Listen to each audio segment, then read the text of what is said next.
Hello everyone, good morning. কেমন আছো সবাই? আশা করি সবাই খুব ভালো আছো। মন্দিরাস ব্লগসের একটি নতুন ব্লগে তোমাদের সবাইকে স্বাগত জানাই।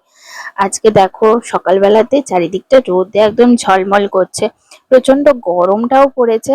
আর তোমাদের সাথে অনেক দিন আমার গাছগুলো শেয়ার করা হয়নি, তাই ভাবলাম যে আজকে এই গাছগুলো একটু শেয়ার করি। আর এই গাছটা কত ছোট লাগিয়েছিলাম দেখেছো? আর প্রত্যেক দিন জানো তো এরকম ঝাঁক ঝাঁক ফুল ফোটে এক গাছ করে। আর বাড়িতে যখন ফুল ফোটে তখন কিন্তু মনটাও আনন্দে ভরে ওঠে। আর এই গাছটার সাথে সাথে দেখছি একটা তুলসী গাছও হয়েছে। তো আমি আর ওটাকে তুলে রাখিনি চারিদিকে, তো এমনি রাখা আছে, ওখানেই হচ্ছে হোক তুলসী গাছটা। আর দেখো আমার বাড়ির সামনে প্যান্ডেল শুরু হয়েছে, তোমাদের তো আমি প্রত্যেকটা ভিডিওতে সব দেখাই, আর এবারেও দেখাচ্ছি। দেখো সামনেই হচ্ছে তোমার কীর্তন, হরিনাম সংকীর্তন, তো সেই জন্যই প্যান্ডেলটা তৈরি হয়েছে। যদিও কিছুদিন দেরি আছে, তবুও বাঁশগুলো আগের থেকে তোমার সমস্ত কিছু রেডি করে দিয়েছে, বাঁশগুলো খাটিয়ে দিয়েছে। আর ওইদিকে একটা স্টোর রুম হচ্ছে। আমি চলে এসেছি আমার ওপরের রান্নাঘরে। তো রান্নাঘর থেকে জানালা থেকে তোমাদেরকে দেখাচ্ছিলাম, বাইরের ব্যালকনি থেকে তোমাদের আহ দেখালাম যে বাঁশগুলো টাঙিয়ে দিয়েছে, প্যান্ডেল তৈরি হয়েছে। মানে আমার বাড়ির সামনে থেকে একদম এ প্রান্ত থেকে ও প্রান্ত দেখতে পাচ্ছ কত বড় প্যান্ডেলটা হয়েছে।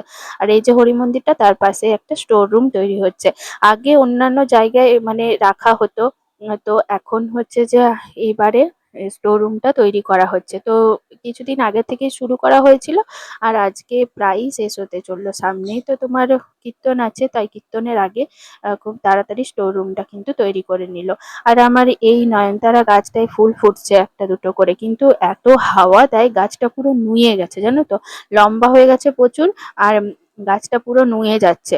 তো যার জন্য কি হয়, আমি ওটাকে ওরকম করে একবার করে মাঝে মাঝে ঠিক করে দিই, যাতে জানালাটাই ঠিকঠাক ভাবে থাকতে পারে। আর এই গাছটাও বেশ একটু ঝাপঝুপে হয়েছে। তো এই বড় টবে আমি লাগিয়ে দিয়েছিলাম, ছোট টবটাই ছিল, বড় টবে লাগিয়ে দিয়েছিলাম। তোমাদের সাথে সেটা শেয়ার করা হয়নি, কারণ মানে সব সময় পসিবল হয়ে ওঠে না। তো যাই হোক, বড় টবটায় রাখতে না একটু বেশ ভালোও লাগছে দেখতে।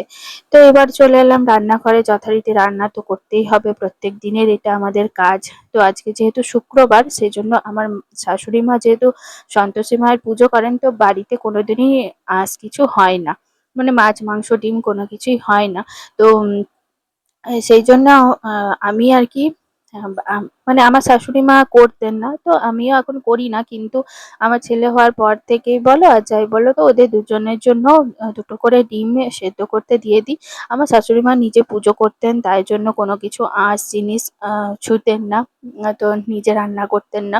তো যেহেতু এখন তো উনি করেন না, সেজন্য আমি করছি। আর আমি ওইদিকে ওই জন্য আঁশ টাশগুলো মানে সবকিছুই করে দিই। তো শাশুড়ি মা খায় খায় না বলে আমি নিরামিষেই যতটা সম্ভব হয় করার চেষ্টা করি। তো আজকে সয়াবিন আলু তরকারি বানাচ্ছি। সয়াবিন আলু তরকারিটা খেতে এমনিও ভালো লাগে, পেঁয়াজ রসুন টমেটো দিয়ে করলে তো খুবই ভালো হয়। কিন্তু আজকে যেহেতু শুক্রবার, সেজন্য টমেটোটাও দিতে পারবো না, কারণ টমেটোটা টক। তো ওই জন্য টক, শুক্রবারে সন্তোষী মায়ের টক, তারপরে তোমার আঁশ এগুলো তো খেতে নেই। তো ওই জন্য টমেটোটাও আজকে দিলাম না, জাস্ট নিরামিষেই করলাম। কিন্তু পেঁয়াজ রসুন দিয়ে মানে সয়াবিনটা রান্না করলে দেখবে একদম মাংসর মতো খেতে লাগে, তাই না? তো অনেকেই বলে আর কি যে গরিবের মাংস, এই কথাটা আমি ছোট থেকে শুনেছি, গরিবের মাংস মানেই সোয়াবিন। তো সোয়াবিনটা মানে খেতে মাংসের মতোই লাগে, পেঁয়াজ রসুন দিয়ে করলে কিন্তু সত্যি খুব সুন্দর লাগে। তো যাই হোক, আমি আজকে ডাল টাল কিছু করব না বলে সোয়াবিন আলুর তরকারিটা একটু ঝোল ঝোল করে করব, যেহেতু ভাতে মেখে খাওয়া যায়, একটু ঝোল করে করে দেবো। দিনের বেলাতে খাওয়া হয়ে যাবে ভাতে মেখে। ওই জন্য ভালো করে একটু কষিয়ে নিলাম, কষিয়ে নিলে একটু রান্নাগুলো দেখবে ভালো হয়। সয়াবিনগুলো আগের থেকে ভিজিয়ে রেখে দিয়েছিলাম। তো ওই জন্য আর একটুখানি তারপরে ভেজে নিয়েছি তেলে, জাস্ট ব্যাস হয়ে গেছে। তো আজকে বিশেষ কোনো রান্না করব না, সয়াবিন আলুর তরকারি করব।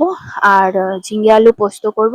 আর আমার শাশুড়ি মা যেহেতু মানে মানে এটা খাবে না, মানে আজকে আতপ চালের ভাত খাবে, সেজন্য একটুখানি কুমড়ো সেদ্ধ করতে দিয়ে দেবো। সেদ্ধ সেদ্ধ দিয়ে আতপ চালের ভাত খেতে দেখবে খুব ভালো লাগে। তো মাঝে মধ্যে যখন আমাদের উপোস হয়, তখন আমরা আতপ চালের ভাত খেয়ে থাকি, বেশ ভালো লাগে খেতে। আর আমার শ্বশুরমশাই আতপ চালের ভাতটা করে না, আমি করতে পারি না একদমই, মানে একদম ঘাঁটা ঘাঁটা হয়ে যায়। আতপ চালের ভাত হলেও বেশ সুন্দর মানে ঝরঝরে হয় না আমার, আমি পারি না। তো ওই জন্য আমার শ্বশুরমশাই করেনি এই আতপ চালের ভাত। তো যাই হোক, ওইদিকে সোয়াবিন আলু তরকারিটা করা হয়ে গেছে, মানে অল্প আর কি বাকি ছিল, তো ওই ছোট গ্যাসটাতে দিয়ে দিলাম। আর মেয়েকে খেতে দিতে হবে, অনেকটাই লেট হয়ে গেছে। তো মেয়ে বলছে যে আমাকে পরোটা বানিয়ে দাও। তো রুটিগুলো ছিল, মানে কালকে রাতে যে রুটিগুলো করেছিলাম সেগুলোই ছিল। তো তাই জন্য আজকে একটু তেল দিয়ে ভেজে পরোটা করে দিলাম। আর ওইদিকে তো তরকারিটা হয়েই আছে, একটুখানি তরকারিটা সোয়াবিন আলু তরকারি দিয়ে রুটিটা ওকে দিয়ে দিলাম। পরোটা খেতেও খুব ভালোবাসে। তেল মানে তেলের লুচি বলো পরোটা বলো, এগুলো কে না খেতে ভালোবাসে বলো। আর এইদিকে আমি বসিয়ে দিলাম একটুখানি ঝিঙে আলু পোস্ত করব। ঝিঙে দিয়ে আলু পোস্ত খেতে কিন্তু সত্যি অন্যরকম টেস্ট লাগে বলো। তোমরা কারা কারা ঝিঙে আলু পোস্ত খেতে ভালোবাসো? আসলে জানো তো, অনেক দিন থেকে ফ্রিজে দেখছি একটা ঝিঙে পড়েছিল। তো রাখাই ছিল, এবার একটা ঝিঙে আছে, তো অত খেয়াল করিনি। তারপরে দেখলাম, কালকেই দেখেছিলাম যে একটা ঝিঙে ছিল। তো বাবাকে বললাম যে ঝিঙে আলু পোস্ত করে দেবো, বাবা বললো ঠিক আছে, আরো দুটো ঝিঙে এনে দেবো। তো বাবা আবার ঝিঙে দুটো এনে দিয়েছিল। তারপর তোমার ঝিঙে আলু পোস্ত আজকে তাহলে হয়েই যাবে, শুক্রবারে বেশ খাওয়া হয়ে যাবে। আমার শাশুড়ি মাকে বললাম আলাদা করে পোস্ত রেখে দেবো, বলছে না, ঝিঙে আলু পোস্তটা একটুখানি খাবো। তো মাঝে মাঝে, মানে শাশুড়ি মায়ের সুগার আছে যদিও, কিন্তু মাঝে মাঝে খেতেও ধরো ইচ্ছে করে, কি করবে, বয়সও হচ্ছে। তারপর নানা রকম ওষুধ খেয়ে খেয়ে মুখের টেস্টটাও একদম মানে চলেই গেছে, তাই জন্য মাঝে মাঝে একটু করে খাই। তো খাচ্ছে যখন, বললাম ঠিক আছে চলুন তাহলে খেয়েই নি। তো ঝিঙ্গাগুলোকে একটু ভালো করে ভেজে নিলাম, তাতে একটু একটু জল বেরোবেই। আর আলুগুলো আমি আগে একটু সেদ্ধ করে নিয়েছিলাম, যেহেতু বাবা আলু কেটেছে, বাবা বড় বড় করে কেটে রেখেছে, তাই জন্য আলুগুলোকে সেদ্ধ করে নিয়েছিলাম একটু। আর ওই জলটাও আছে পোস্তর সাথে, ওই জলটা দিয়ে দেবো, তাহলে মানে যে টেস্টটা থাকবে সেই টেস্টটা একই টেস্ট থাকবে। তো ঝিঙে আলু পোস্তটা মানে তাড়াতাড়ির জন্য না, জানো তো, এরকম করে রান্না করি। আর যদি হাতে সময় থাকে তাহলে তো ঠিকই আছে। আর যদি না থাকে তখন একটু করে তাড়াতাড়ি করে সেদ্ধ করে নিয়ে নিই।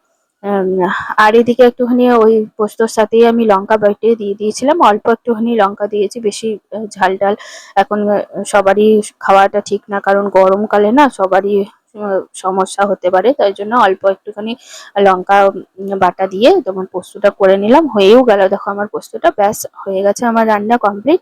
আর ওইদিকে আমি শুধুখানি মায়ের জন্য তোমার কুমড়ো বসিয়ে দেব, ব্যাস, তাহলে আমার কিন্তু সমস্ত কিছুই সারা। তো তাহলে চলো, আর কি, আমার এখানে ভিডিওটাও শেষ করলাম। আমার ভিডিও যদি তোমাদের দেখতে ভালো লেগে থাকে তাহলে অবশ্যই লাইক করে দিও, শেয়ার করো, কমেন্ট করে জানিও আমাকে আমার ব্লগ তোমাদের কেমন লাগলো। আর চ্যানেলে যারা নতুন আছো তারা প্লিজ আমার চ্যানেলটাকে সাবস্ক্রাইব করে পাশে থেকেও, পাশে থাকা বেল আইকনটা অবশ্যই করে ক্লিক করে রেখো, যাতে নোটিফিকেশন সবার প্রথমে তোমাদের কাছে পৌঁছে যায়। আর যারা আমার এই ভিডিও ফেসবুকে দেখছো তারা প্লিজ আমার ফেসবুক পেজটাকেও ফলো করে রেখো। চলো টাটা, বাই বাই, দেখা হচ্ছে নেক্সট ভিডিওতে, টাটা।